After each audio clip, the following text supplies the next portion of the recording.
دوستو، کیا واقعی یہ دنیا کی سب سے خطرناک کتاب ہے؟ اور اس کتاب کے پڑھنے والوں کے ساتھ آخر ایسا کیا ہوتا ہے کہ دنیا کے کئی ممالک میں اس کتاب پر مکمل پابندی ہے؟ کیا اس کتاب کو جنات نے یا دنیا کی کسی دوسری مخلوق نے لکھا ہے؟ اور اس کتاب کے اندر کن قدیم علوم کو لکھا گیا ہے؟ اور آخر ایسے کون سے رازوں سے پردہ اٹھایا گیا ہے جس سے انسانیت اب بھی نا واقف ہے؟ آخر یہ کون سی کتاب ہے اور یہ اتنی پراسرار کیوں ہے؟ دوستو، کتابیں پڑھنا عام طور پر ایک مفید اور فائدہ مند عمل ہے، کیونکہ کتابیں ہی وہ ذریعہ ہیں جو ہمیں علم اور معرفت تک پہنچاتی ہیں۔ اس کے علاوہ مسلسل کتابیں پڑھنا نہ صرف ہماری معلومات میں اضافہ کرتا ہے بلکہ ہمارے ذہن و دماغ کو بھی سکون پہنچانے کا ایک اہم ذریعہ بن جاتا ہے۔ لیکن دوستو، کچھ کتابیں دیکھنے میں جتنی سادہ اور آسان لگتی ہیں، دراصل وہ اتنی پراسرار اور خطرناک ہوتی ہیں۔ انہی کتابوں میں ایک نام شمس المعارف کا ہے، جو جادوئی علم نجوم اور علم تلسم کا ایک بیش قیمت خزانہ ہے۔ اس کتاب کے متعلق سب سے پراسرار بات یہ ہے کہ اسے لکھنے والا کون ہے، یہ بات اب بھی غیر واضح ہے۔ دوستو، کئی علماء کا یہ ماننا ہے کہ اس کتاب کو ایک انسان کی بجائے کئی مصنفین نے لکھا ہے اور اسے ایک لمبے وقت میں مکمل کیا گیا ہے، جبکہ اس کتاب کے اوراق اور نقشوں کو دیکھ کر کئی ماہرین اس بات پر یقین رکھتے ہیں کہ یہ کتاب کسی دوسری مخلوق یا جنات کی تخلیق بھی ہو سکتی ہے۔ اگرچہ کچھ محققین کا یہ ماننا ہے کہ اس کتاب کو مصر کے ایک عالم احمد البونی نے لکھا تھا۔ دوستو، احمد البونی 520 ہجری میں الجزائر میں پیدا ہوئے تھے۔ البونی کو علم تصوف، علم تلسم، علم نجوم، عملیات، علم رمل، جافر اور بہت سارے علوم میں مہارت حاصل تھی۔ البونی اسلامی تاریخ کے ایک ایسے مصنف ہیں جن کے بارے میں بہت ہی کم معلومات ملتی ہیں۔ دوستو، احمد البونی کا دور مشہور صوفی بزرگ ابن عربی سے ملتا جلتا ہے۔ کچھ صوفیاء کا یہ ماننا ہے کہ ان دونوں نے ایک ہی صوفی عالم دین سے علم حاصل کیا تھا۔ شمس المعارف کے معنی علم کا سورج، اور اس مناسبت سے اس کتاب میں تمام قدیم اور پراسرار علوم کو ایک جگہ جمع کر دیا گیا ہے۔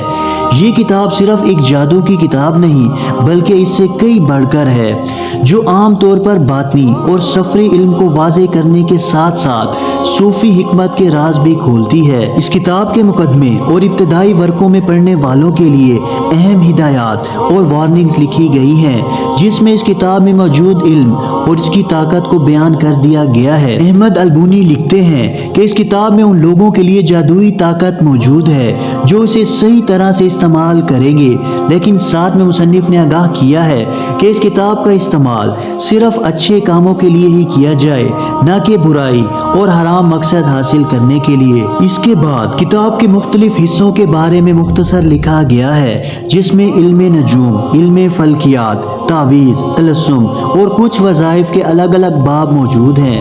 جیسے جیسے کتاب آگے بڑھتی ہے، پڑھنے والوں کو مزید جادوئی علوم کے بارے میں بتایا جاتا ہے، مثلاً روحوں اور جنوں کو کیسے بلایا جائے اور فعال اور پیشن گوئیوں کے لیے اس کتاب کو کیسے استعمال کیا جائے۔ دوستو، احمد البونی نے جن علوم اور طلسماتی معلومات کو اس کتاب میں تحریر کیا ہے، یہ انہوں نے کہاں سے حاصل کی تھی؟ اس کے متعلق انہوں نے ایک واقعہ لکھا ہے، جس کے مطابق البونی کو مصر کے اہرام کے اندر ایک تابوت ملا تھا، جس کے اندر کئی جادوئی اور قدیم علوم کی کتابیں موجود تھیں۔ وہ کتابیں کس نے لکھی تھیں اور وہ اہرام مصر کے اندر کیوں چھپا دی گئی تھیں، یہ کوئی نہیں جانتا، جبکہ بعض نے لکھا کہ خود جن آ کر ان کتابوں کو لکھا کرتے تھے۔ اس کتاب میں یہ بتایا گیا ہے کہ عربی کے کئی الفاظ اور آداب ایسے ہیں جن میں جادوئی طاقت موجود ہے۔ دوستو، البونی اس علم کو علم حروف کہتے ہیں، یعنی الفاظ سے جادوئی طاقت حاصل کرنا۔ اس کتاب میں وہ تمام چیزیں موجود ہیں جن کا تعلق جادو سے ہے، خواہ وہ کسی دشمن کو تباہ کرنا ہو، یا پھر کسی کی محبت پانی ہو، یا کسی بیماری سے شفا یاب ہونا ہو، یا پھر مال و دولت حاصل کرنا ہو۔ یہ وہ تمام چیزیں اس کتاب میں باقاعدہ خاص طریقوں سے سکھائی گئی ہیں۔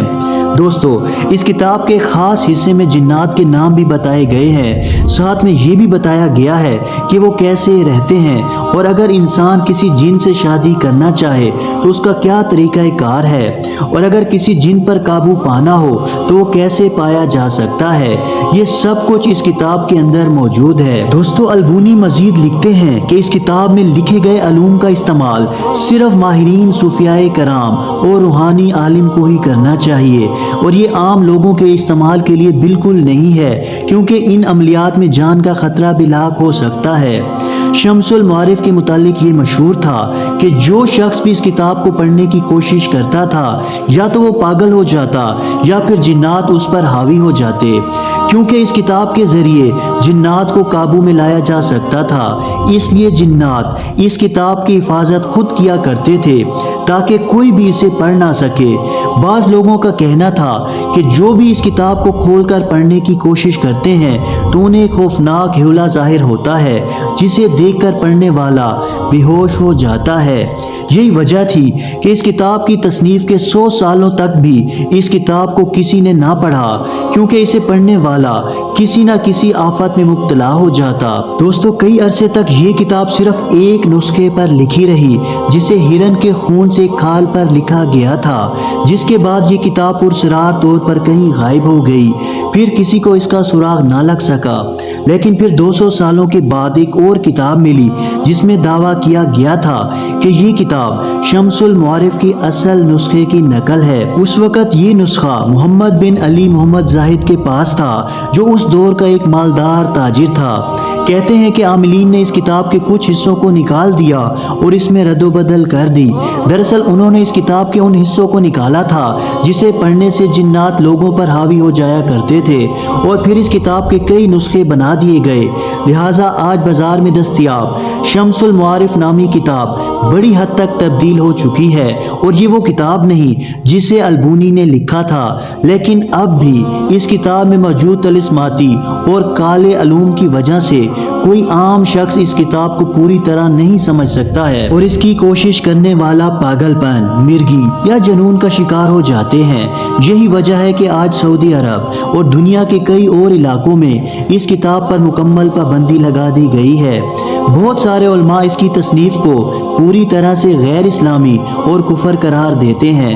اس کی وجہ یہ ہے کہ شمس المعارف میں یہودی قبالہ جادو، مسیحی باطنی جادو اور سلیمانی جادو کے نقش اور عملیات ملتے ہیں۔ البونی کے اس علم کو لوگوں نے حاصل کرنے کی کوشش کی اور اس کتاب میں موجود عملیات پر مہارت حاصل کی، لیکن ان تمام لوگوں کے ساتھ عجیب و غریب حادثات پیش آئے، جن کی ایک مثال الحسین الفلکی ہے۔ دوستو الفلکی مصر کا ایک مشہور جادوگر اور علم نجوم کا ماہر تھا۔ کہا جاتا ہے کہ الحسین الفلکی کے پاس شمس المعارف کا وہ گم شدہ حصہ موجود تھا، اور اسی حصے کو پڑھ کر الفلکی جادو کرنے میں کمال رکھتا تھا۔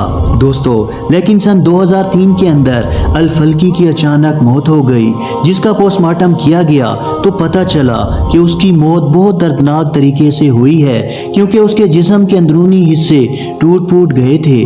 مانا جاتا ہے کہ اس کی موت کسی جن کے ہاتھوں ہوئی تھی، کیونکہ اگر کسی عملیات میں کامیابی نہ ملے تو جن اسی انسان کو مار ڈالتا ہے، اور الفلکی کے ساتھ بھی کچھ ایسا ہی ہوا تھا۔ شمس المعارف میں موجود عملیات اور قبالہ جادو نہایت ہی خطرناک اور برا عمل ہے، جس سے بچنا اور دور رہنا ہی بہتر ہے۔ اور دوستو خاص طور پر دائرہ اسلام کے اندر کسی پر جادو کرنا یا کروانا کفریہ اور شیطانی عمل ہے، جس سے ہر مسلمان کو بچنا چاہیے۔